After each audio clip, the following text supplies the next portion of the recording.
Actor Ajith நடிச்சு ரீசெண்டா release ஆன படம் வலிமை. இந்த படத்துல வர சின்ன சின்ன கண்டினியூட்டி சொதப்பல் தான் நாம இந்த வீடியோல பார்க்க போறோம். வீடியோவை ஸ்கிப் பண்ணாம பாருங்க. வீடியோ பார்க்கறதுக்கு முன்னாடி நம்மளோட சேனலை மறக்காம சப்ஸ்கிரைப் பண்ணுங்க.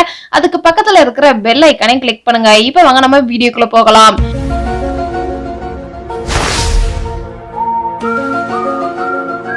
இந்த சீன்ல வால்ல இருக்கிற பிக்சரை போட்டோ எடுத்து ஸ்கேன் பண்ணாத நெக்ஸ்ட் ப்ராஜெக்ட் என்னன்னு தெரியும். ஆனா இதுல மிஸ்டேக் என்னன்னா பிக்சர்ல வெப்சைட் நேம் இருக்கும். ரெண்டு பிக்சர்ல இந்த வெப்சைட் நேம் ஸ்பெல்லிங் கரெக்டா இருக்கும். ஆனா லாஸ்ட் பிக்சர்ல மட்டும் ஸ்பெல்லிங் தப்பா இருக்கும். லாஸ்ட்ல எஸ் போட்டிருக்க மாட்டாங்க. இந்த படத்துல ஹீரோடைய இன்ட்ரோ சீன்ல பாத்தீங்க அப்படின்னா ஒரு ஃபைட் சீன்ல தான் ஆரம்பிச்சிருப்பாங்க. நம்ம ஹீரோ என்னதான் பறந்து பறந்து ஃபைட் பண்ணனாலுமே அவர் வச்சிருக்கிற தொப்பி மட்டும் கீழே விழுகாதாக்கும். இந்த சீன்ல பாத்தீங்க அப்படின்னா அஜித் தன்னுடைய அண்ணனுக்கு மாலை போடுற மாதிரி காமிச்சிருப்பாங்க. அப்போதைக்கு அஜித் அவருடைய ட்ரெஸ் கலர் பாத்தீங்க அப்படின்னா ஆஷ் கலரா இருக்கும். அதே இது அவருடைய தம்பி ட்ரெஸ் கலர் பாத்தீங்க அப்படின்னா ப்ளூ கலரா இருக்கும். அதுக்கு அடுத்த சீன்லயே தன்னுடைய தம்பிக்காக ஒரு ஃப்ரெண்டு கிட்ட வேலை விஷயமா டிஸ்கஷன் பண்ணும்போது ட்ரெஸ் சேஞ்ச் பண்ணிருப்பாங்க ரெண்டு பேருமே. அதுக்கு அடுத்த சீன்ல வீட்டுல இருக்கிற மாதிரி காமிச்சிருப்பாங்க. கோவில்ல போட்டிருக்கிற ட்ரெஸ் தான் வீட்டுல போட்டிருப்பாங்க. இதுல இருந்து என்ன தெரிய வருது அப்படின்னா இது மிஸ்டேக் இல்ல. ஆனா எடிட்டிங்ல கோவில் சீனுக்கு அப்புறம் வீட்டுல நடக்கிற சீன் காமிக்காம இடையில ஒரு சீனை சொருகி வச்சிருக்காங்கிறது தெரியுது. இந்த சீன்ல அஜித் சென்னைக்கு டிரான்ஸ்பர் பண்ணிருப்பாங்க. அப்போ ஜீப்ல இருந்து இறங்கி வர்ற மாதிரி இன்ட்ரோ சீன் காமிச்சிருப்பாங்க. ஃபர்ஸ்ட் ஃப்ரேம்ல கால் மட்டும் கீழே வர்ற மாதிரி இருக்கும். ஆனா அதுக்கப்புறமாட்டி செகண்ட் ஃப்ரேம்ல மத்த போலீஸ் எல்லாம் சல்யூட் பண்ற மாதிரி காமிச்சிருப்பாங்க. அடுத்த ஃப்ரேம்ல தான் ஜீப் டோர் ஓபன் பண்ற மாதிரி காமிச்சிருப்பாங்க. டோர் ஓபன் பண்றதுக்கு முன்னாடியே எப்படி கால் மட்டும் வெளியில வந்திருக்கும். இதுல இருந்து என்ன தெரிய வருது அப்படின்னா எடிட்டிங்ல மறுபடியும் சொதப்பி இருக்காங்கன்னு மட்டும் நல்லா தெரியுது.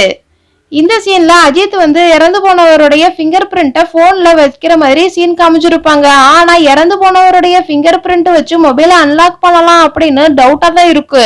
இறந்து போனவருடைய பிங்கர் பிரிண்ட் ஒர்க் ஆகுமா ஆகாதா அப்படிங்கறது உங்களுக்கு தெரிஞ்சிச்சுன்னா நீங்க மறக்காம கமெண்ட் பாக்ஸ்ல கமெண்ட் பண்ணுங்க. இந்த சீன்ல வில்லனை இன்ட்ரோ பண்ணும்போது வில்லனை பயங்கரமா காட்டணும் அப்படிங்கிறதுக்காக கண்ணுல மேக்கப் போட்டிருக்கிற மாதிரி காமிச்சிருப்பாங்க. அதுக்கப்புறமாட்டி ஒரு சின்னதா பைக் ரைடு பண்ணிட்டு மறுபடியும் ஹெல்மெட்டை ஓபன் பண்ணும்போது கண்ணுல போட்ட மேக்கப் இருக்காது.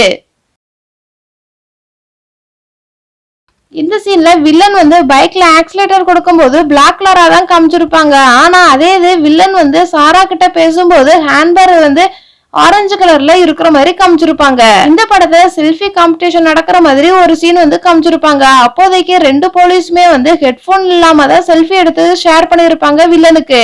ஆனா வில்லன் லேப்டாப்ல செல்ஃபி போட்டோவை ஓபன் பண்ணி பார்க்கும்போது ஹெட்போன் போட்டிருக்கிற மாதிரி காமிச்சிருப்பாங்க. இந்த படத்துல அஜித்தோடைய ஹேர் கலர் சேஞ்ச் ஆகிட்டே இருக்கும். ஒரு சில சீன்ல பிளாக் கலரா இருக்கும். ஒரு சில சீன்ல செம்பட்டையா இருக்கிற மாதிரி காமிச்சிருப்பாங்க. ஒரு சில சீன்ல ஒயிட் கலரா இருக்கிற மாதிரியும் இருக்கும். இந்த படத்துல சின்ன சின்ன சோசியல் மெசேஜ் கொடுத்திருந்தாலுமே படத்துல கொலை கொள்ளை எல்லாமே நடக்கும். ஆனா இதெல்லாம் பண்ணவங்களுக்கு எந்த ஒரு பனிஷ்மெண்ட்டும் இல்லாம படத்தை முடிச்சிருப்பாங்க.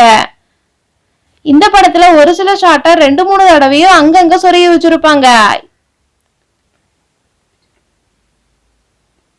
இந்த படத்துல வில்லனுக்கு பேக்ரவுண்ட் ஸ்டோரி எதுவுமே இருக்காது. அட்லீஸ்ட் ஒரு சில சீனையாவது வச்சிருந்திருக்கலாம். வில்லன் கூட இருக்கிற சாராவுக்கும் வில்லனுக்கும் என்ன ரிலேஷன்ஷிப் அப்படிங்கறதையும் எதையுமே காமிச்சிருக்க மாட்டாங்க. இந்த படத்துல வர ஹீரோயினுக்கும் எந்த ஒரு பேக்ரவுண்ட் ஸ்டோரியும் இருக்காது. எந்த ஒரு படமா இருந்தாலுமே ஒரு ஹீரோ ஹீரோயின் வில்லன் 3 பேர் இல்லாம எந்த ஒரு படமும் இருக்காது. ஆனா இந்த படத்துல ஹீரோயினுக்கும் சரி வில்லனுக்கும் சரி எந்த ஒரு பேக்ரவுண்ட் டீடைல்ஸும் கொடுத்திருக்க மாட்டாங்க. இதுல நம்ம ஹீரோ போலீஸ்ல ஏசியா நடிச்சிருப்பாரு. ஆனா அவர் எந்த ஒரு சீன்லயுமே யூனிஃபார்ம் போட்டு வர மாதிரி காமிச்சிருக்க மாட்டாங்க. அதே இது படத்துல இடையில இன்ஸ்பெக்டரா டீப்ரோமோட்டிங் பண்ணிருப்பாங்க. அப்ப கூட யூனிஃபார்ம் போட்டு வந்திருக்க மாட்டாரு. ஹீரோ ஏன் இந்த படத்துல ஒரு சீன்ல கூட யூனிஃபார்ம் போடாம வந்திருக்காருன்னு தெரியல. இந்த வீடியோ உங்களுக்கு பிடிச்சிருந்துச்சு அப்படின்னா லைக் பண்ணி கமெண்ட் பண்ணி ஷேர் பண்ணுங்க. இந்த மாதிரி வீடியோ உங்களுக்கு இன்னும் வேணும் அப்படின்னா மறக்காம சப்ஸ்கிரைப் பண்ணி அதுக்கு பக்கத்துல இருக்கிற பெல் ஐகானை கிளிக் பண்ணுங்க. இந்த மாதிரி இன்ட்ரெஸ்டிங்கான அமேசிங்கான வீடியோடன் சந்திக்கின்றேன். Tata bye bye.